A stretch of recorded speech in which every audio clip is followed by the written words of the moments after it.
Bawal siya kanang mga paid marketing. Bawal din siya. Pero pag kasuan ng mga live man, wala di ko ka-mute. Gi-unmute din ako di. Tiguwang na gid ta. Pero feeling na ko kanang maoperahan ta ba kanang makasway ta anesthesia. Kuan siya kanang dali ta makalimot, di ba?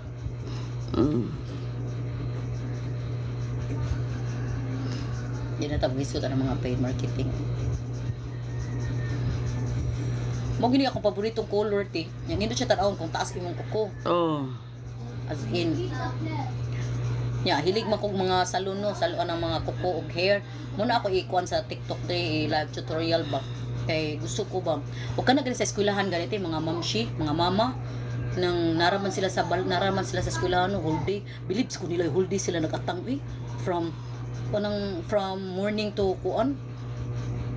Ako buringan ko nga walay gibuhat ba nga magtabi ra no tong nauna nako nga muuli ko diri mag-live ko sa TikTok niya or maghimo ko kana kaning mag-affiliate ko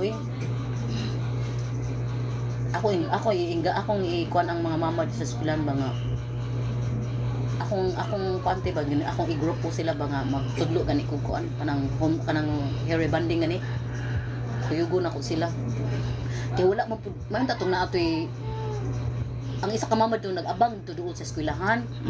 Siya unta to akong kuanan nga nang mag hair rebanding ko dito ba tutorial kaso di ba mag-rinse man ano. Wala naman siya nag-abang dito good ko nag-abang pa kadiri. Kung ano man siya mag hair rebanding tutorial ba mag-live ko sa TikTok at the same time ang mga mama sa eskwelahan while kanang magamit inang oras ba kay